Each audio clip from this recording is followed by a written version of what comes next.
അസ്സലാമു അലൈക്കും വറഹ്മത്തുള്ളാഹി വബറകാതുഹു. അറബിക് ഗ്രാമർ ക്ലാസ്സിലെ രണ്ടാമത്തെ ക്ലാസ്സാണിന്ന്. കഴിഞ്ഞ ക്ലാസ്സിൽ നമ്മൾ അറബി അക്ഷരങ്ങളും അക്ഷരങ്ങൾ ചേർന്നുള്ള വാക്കുകളും പഠിക്കുകയുണ്ടായി. വാക്കുകളെ മൂന്നായി ഭാഗിക്കാം എന്ന് പറഞ്ഞു. ഒന്ന് ഇസ്മ്, നാമം, ഫിഇല്, വെർബ്, ഹർഫ്, അവ്യയം, പ്രിപ്പോസിഷൻ, ഇങ്ങനെ മൂന്നായി ഭാഗിക്കാം എന്ന് നമ്മൾ പറയുകയുണ്ടായി. അങ്ങനെ 10 വാക്കുകൾ നമ്മൾ കഴിഞ്ഞ ക്ലാസ്സിൽ പഠിച്ചു. 10 വാക്കുകൾ, 10 കെലിമത്തുകൾ നമ്മൾ പഠിച്ചു. ആ കെലിമത്തുകളെ മൂന്നായി ഡിവൈഡ് ചെയ്തു. ഒന്ന് നൗണ്, ഒന്ന് ഫിഇല്, ഒന്ന് ഹർഫ്. Noun, verb, preposition. ഇനി ഈ വാക്കുകൾ കൂടിച്ചേർന്നാണ് വാചകങ്ങൾ ഉണ്ടാവേണ്ടത്, ജുംല അഥവാ സെൻറ്റൻസ് ഉണ്ടാവേണ്ടത്. സെൻറ്റൻസിലേക്ക് കടക്കുന്നതിന് മുമ്പ് വളരെ അനിവാര്യമായിട്ടുള്ള ചില പ്രിപ്പോസിഷൻസ്, അവ്യയങ്ങൾ നമ്മൾ പഠിക്കേണ്ടതുണ്ട്. 7 അവ്യയങ്ങൾ. അത് വളരെ ഇമ്പോർട്ടൻ്റ് ആണ്.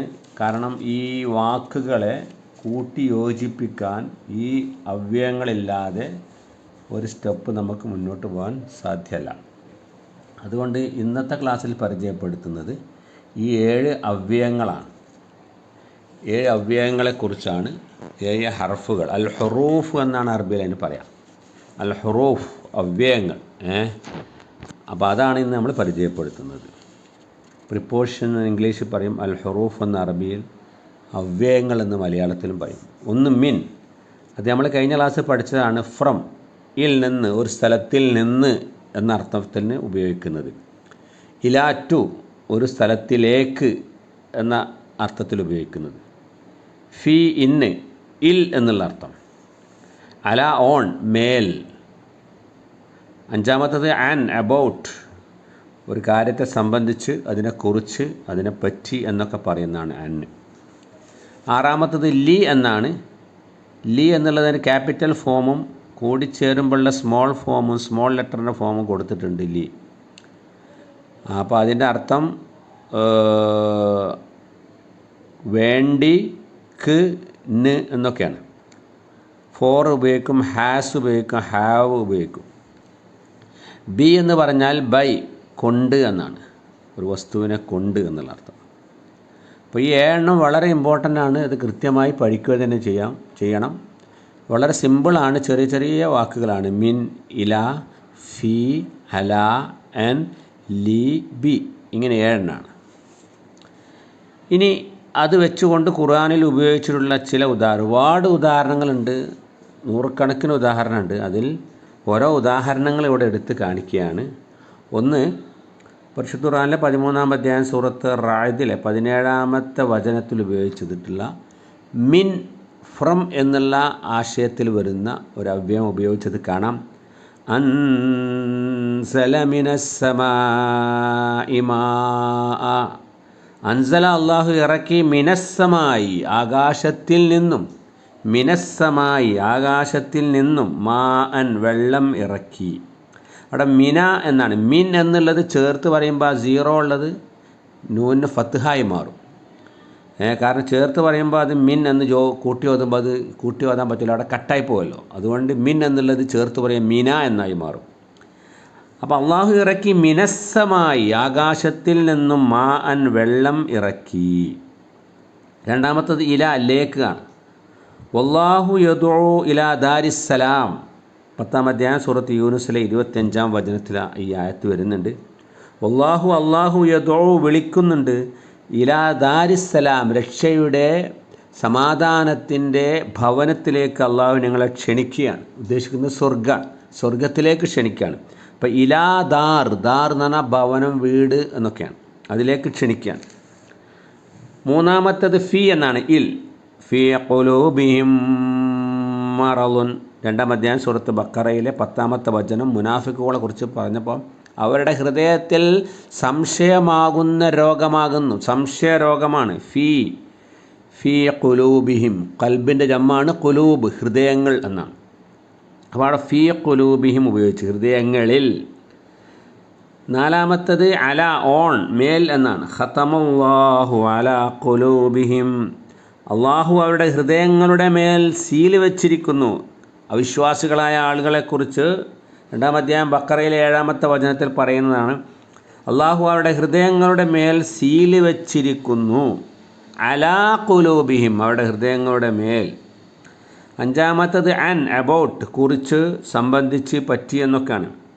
അത് നമ്മൾ സൂറത്തുൻ നബ അല്ലേ, അമ്മ യതസാഅലൂൻ അനിൻ നബഇൽ അളീം. അമ്മ, എന്തിനെക്കുറിച്ചാണ്, യതസാഅലൂൻ, അവർ പരസ്പരം ചോദിച്ചു കൊണ്ടിരിക്കുന്നത്. ആശ്ചര്യപൂർവ്വം ഖുർആൻ ചോദിക്കുകയാണ്, എന്തിനെക്കുറിച്ചാണ് ജനങ്ങളിങ്ങനെ സംശയം പ്രകടിപ്പിച്ച് സന്ദേഹം പറഞ്ഞുകൊണ്ട് പരസ്പരം ചോദിച്ചു കൊണ്ടിരിക്കുന്നത്. എന്നിട്ട് പറയുന്നു 78-ാം അധ്യായം നബയിലെ 2-ാമത്തെ വചനം, അനിൻ നബഇൽ അളീം. എന്ന് പറഞ്ഞാൽ സംബന്ധിച്ച്, നബ എന്ന് പറഞ്ഞാൽ വാർത്ത, അല്ലീം മഹത്തായ വാർത്തയെ സംബന്ധിച്ചാണോ, മഹത്തായ വൃത്താന്തത്തെക്കുറിച്ചാണോ, അതോ പരലോകം ഉണ്ട്, പുനർജന്മമുണ്ട് എന്നതിനെക്കുറിച്ചാണ് അവർക്ക് സംശയം. അവിടെ അനിൻ നബ എന്ന് ഉപയോഗിച്ചു. 6-ാമത്തത് ലി, സ്ലാഷിട്ട് കാണാം, ലിയുടെ സ്മോൾ ലെറ്റർ ലി. അൽഹംദുലില്ലാഹി റബ്ബിൽ ആലമീൻ, 1-ാം അധ്യായം ഫാത്തിഹയിലെ 2-ാം വചനം. അൽഹംദു, സർവസ്തുതിയും ലി പ്ലസ് അള്ളാഹ് എന്നാണ് അത് കേട്ടോ. ലി പ്ലസ് അള്ളാഹ് കൂട്ടിയത് അങ്ങനെ എഴുതാം. അള്ളാഹുവിനാകുന്നു, ലി എന്നാണ് അള്ളാഹുവിന്. അൽ ആലമീൻ, ലോകരക്ഷിതാവായ അള്ളാഹുവിനാകുന്നു സർവസ്തുതിയും എന്ന് അള്ളാഹുവിന് സ്തുതി അർപ്പിക്കുകയാണ്. അവിടെ ലില്ല, അള്ളാഹുവിന്, ലീക്ക് വേണ്ടി എന്നുള്ള അർത്ഥമുണ്ട്. ദഹബ മുഹമ്മദൻ, മുഹമ്മദ് പോയി, ഇലൽ മദ്രസത്തി, മദ്രസയിലേക്ക്. എന്തിനാ പോയത്? ലി തഅല്ലുമി, വിദ്യാഭ്യാസം നേടാൻ വേണ്ടി. ഇവിടെ വേണ്ടി എന്നുള്ള അർത്ഥമുണ്ട്. അപ്പോൾ രണ്ടിനും ലീവ് ഉപയോഗിക്കും. 7-ാമത്തത് ബി ആണ്, കൊണ്ട്. ഖുർആനിൽ ആദ്യമായി അവതരിച്ച, ഇറാഖുവിൽ വെച്ച് അവതരിപ്പിച്ച 5 വചനങ്ങൾ സൂറത്ത് അലഖിലെ 1-ാമത്തെ വചനം, ഇഖ്റ ബിസ്മി റബ്ബിക്കല്ലദീ ഖലഖ്. ഇഖ്റനെ നീ വായിക്കണം, ബി പ്ലസ് ഇസ്മി എന്നാണ് കേട്ടോ. ബിസ്മി എന്ന് പറഞ്ഞാൽ ബി പ്ലസ് ഇസ്മിന, നാമം കൊണ്ട്. റബ്ബിക്ക, എൻ്റെ രക്ഷിതാവിൻ്റെ. എങ്ങളുടെ രക്ഷിതാവാണ് ഖലഖ, നിന്നെ സൃഷ്ടിച്ചിട്ടുള്ളവനായ നിൻ്റെ രക്ഷിതാവിൻ്റെ നാമം കൊണ്ട് നീ വായിക്കുക. അവിടെ ബി ഇസ്മി, ബി ഇസ്മി. അപ്പോൾ ഈ 7 പ്രിപ്പോഷൻസ്, ഹുറൂഫുകൾ നിങ്ങൾ പഠിച്ച് അത് കാണാൻ പഠിക്കണം. ഈ 7 എണ്ണം, അതിൻ്റെ ഓരോന്നിൻ്റെ മീനിങ് പഠിക്കണം. പിന്നെ അതിന് ഗ്രാമറിൽ ഒരു ഫങ്ഷൻ ഉണ്ട് ഈ 7 അക്ഷരങ്ങൾക്ക്. എന്താ ഫങ്ഷൻ? നമ്മൾ ഈ വരയും ഫത്ത് കസറ് നമ്മൾ വരണ്ടല്ലോ, അതൊന്നും ഇടാത്ത ബുക്കുകൾ വായിക്കണമെങ്കിൽ ചില നിയമങ്ങൾ നമ്മൾ പഠിക്കണം. ഈ അക്ഷരങ്ങൾ, ഈ ഹുറൂഫുകൾ നൗണിൻ്റെ മുമ്പിലേ വരുള്ളൂ, നാമങ്ങൾക്ക് മുമ്പിലേ വരുള്ളൂ. ഇവിടെയൊക്കെ നിങ്ങൾക്ക് കാണാം മിനസ്സമാ, സമാ ആകാശത്തിൽ നിന്ന്, ആകാശം നൗണാണ്. ദാരിസ്സലാം, ദാറ് വീട്, 2-ാമത്തേൽ അതും നൗണാണ്. 3-ാമത്തേത് ഖുലൂബ്, അത് കൽബിൻ്റെ ജമ്മാണ്, അതും നൗണാണ്. 4-ാമത്തേൽ അലാ ഖുലൂബന്നെ, വീണ്ടും വന്നു. 5-ാമത്തേത് നബ, വാർത്ത, വൃത്താന്തം. 5-ാമത്തേത് ലില്ല, അള്ളാഹു, ഒരു നാമാണ്. 7-ാമത്തേൽ ബി ഇസ്മ, നാമം കൊണ്ട്. അപ്പോൾ ഒരു നാമത്തിൻ്റെ മുമ്പിലാണ് ഈ 7 വരുള്ളൂ, ഒരു വെർബിൻ്റെ മുമ്പിൽ ഇത് വരില്ല. അങ്ങനെ നാമത്തിന് മുമ്പിൽ ഇത് വന്നു കഴിഞ്ഞാൽ ആ നാമത്തിൻ്റെ അവസാനത്തെ ലെറ്ററിന് ഇതെന്ത് ചെയ്യും?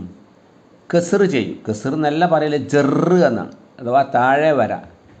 സാധാരണ നമ്മൾ 10 കസർ ലമ്മ് സുക്കൂന് പറയുന്നുണ്ടെങ്കിലും ശരിക്കും അതിൻ്റെ ഒറിജിനൽ ഫോം ജെറ്, കസറിന് ജെറ് എന്നും, ലമ്മിന് റഫ എന്നും, ഫതഹിന് നസ്ബ് എന്നും, സുക്കൂന് ജസ്മ് എന്നാണ്. അത് പിന്നീട് നമ്മൾ പഠിക്കും ഇൻഷാ അല്ലാഹ്. അപ്പോൾ ജെറിൻ്റെ ഒരടയാളമാണ് കസർ, വേറെ അടയാളങ്ങളുണ്ട്. അപ്പോൾ അത് നിങ്ങൾ മനസ്സിലാക്കേണ്ടത്, ഇതൊരു നാമത്തിൻ്റെ മുമ്പിൽ വരികയും നാമത്തിൻ്റെ അവസാനത്തെ അക്ഷരത്തിന് കസർ ചെയ്യുകയും ചെയ്യും. അവസാനത്തെ മാത്രമേ ചേഞ്ച് ആവുള്ളൂ, ബാക്കിയുള്ളതൊന്നും മാറൂല. മുഹമ്മദ്, മുഹമ്മ മാറൂല. അറബിയിൽ അത് ലാസ്റ്റ് ലെറ്റർ ദന്ന് വരും, ദിന്ന് വരും, ദുന്ന് വരും, അങ്ങനെയൊക്കെ മാറി വരും. അപ്പോൾ ഇതിൻ്റെ ലാസ്റ്റ് ലെറ്റർ നിങ്ങൾ 1-ാം ഉദാഹരണം നോക്കി, അൻസല, അള്ള ഇറക്കി, മിനസ്സമാഇ എന്നേ പറയുള്ളൂ. അറബി അറിയുന്ന ഒരാൾ ഇവിടെ അർക്കത്തൊന്നും ഇട്ടില്ലെങ്കിലും മിനസ്സമാഇ എന്നേ പറയും. ഒരിക്കലും മിനസ്സമാ എന്ന് വായിക്കൂല, മിനസ്സമാഉ എന്ന് വായിക്കൂല, മിനസ്സമാ 0 കൊണ്ട് വായിക്കൂല, സമാഇനെ വായിക്കുള്ളൂ. അതൊരു നിയമമാണ്. അതിപ്പോൾ തന്നെ പഠിച്ചു വെച്ചാൽ ഭാവിയിൽ നിങ്ങൾക്ക് അർക്കത്തില്ലാത്ത ഫത്തുവും കസറൊന്നും ഇല്ലാത്ത ബുക്കുകൾ വായിക്കാൻ പറ്റും. രണ്ടാമത്തത് കാണാം ഇലാ ദാരി, ഞാനതിൽ റെഡ് കൊണ്ട് മാർക്ക് ചെയ്തിട്ടുണ്ട്. ദാറാ എന്നല്ല, ദാറു എന്നല്ല, ദാറ് എന്നല്ല, ദാരി. മൂന്നാമത്തേത് ഫീ കുലൂബി, കൽബുൻ ജമ്മാണ്, കുലൂബ് ഹൃദയങ്ങൾ. ഹിം എന്നുള്ളൊരു സർവനാമം അതിനോട് ചേർന്ന് വന്നതാണ്. അവരുടെ എന്നുള്ളത് അത് ഒരു സർവനാമമാണ്, പ്രോനൗണാണ്. അപ്പോൾ കുലൂബാണ് ലാസ്റ്റ് വേർഡ്. കുലൂബ് പ്ലസ് ഹിം എന്നാണ്. അപ്പോൾ കുലൂബിൻ്റെ ലാസ്റ്റിൽ ബി എന്ന് കസർ കൊടുത്ത് കാണാം. നാലാമത്തേലും അങ്ങനെ തന്നെ അലാ കുലൂബി. അഞ്ചാമത്തത് അനിൻ നബ ഇ, നബ ആ എന്ന് പറഞ്ഞില്ല, നബ ഉ എന്ന് പറഞ്ഞില്ല, നബ എന്ന് പറഞ്ഞില്ല, അനിൻ നബ ഇ എന്നാണ്. ആറാമത്തത് ലില്ലാഹി, ലില്ലാഹ എന്നല്ല, ലില്ലാഹു എന്നല്ല, ലില്ലാഹു എന്നല്ല, ലില്ലാഹി. ഏഴാമത്തത് ഇഖ്റ ബിസ്മി, ബിസ്മ എന്നല്ല, ബിസ്മു എന്നല്ല, ബിസ്മു എന്നല്ല, ബിസ്മി. അങ്ങനെ പറഞ്ഞോളം നിയമമാണ്. വരട്ടിയില്ലെങ്കിൽ അങ്ങനെ പറഞ്ഞോളാം. അപ്പോൾ ഇനി വരട്ടിയില്ലെങ്കിൽ ഇങ്ങനെ വായിക്കാൻ വേണ്ടി പഠിക്കാം. ഇത് ഗ്രാമറിലെ അറബി ലാംഗ്വേജിലെ വളരെ ബേസിക്കായിട്ടുള്ള ഒരു നിയമമാണ്. ഈ നിയമം നിങ്ങൾ നിർബന്ധമായി പഠിച്ചാലേ ഈ സ്റ്റെപ്പ് അതിൻ്റെ ബേസിക് ആണിക്കല്ലാണ്, അടിത്തറയാണിത്. ഇത് പഠിച്ചാലേ നമ്മൾ അടുത്ത സ്റ്റെപ്പിലേക്ക് മുന്നോട്ട് പോകാൻ പറ്റത്തുള്ളൂ. അതുകൊണ്ട് എടുക്കുന്നത് നിങ്ങൾ പഠിക്കണം. കഴിഞ്ഞ ക്ലാസ്സിൽ പഠിച്ച 10 വേർഡ്സ് നിങ്ങൾ പഠിക്കണം. ആ വേർഡ്സ് കൊണ്ട് അടുത്ത ക്ലാസ്സിൽ ഇൻഷാ അല്ലാഹ് നമുക്ക് സെൻറ്റൻസ് ഉണ്ടാക്കാവുന്നതാണ്. ആ ക്ലാസ് അടുത്ത ക്ലാസ് തുടങ്ങും.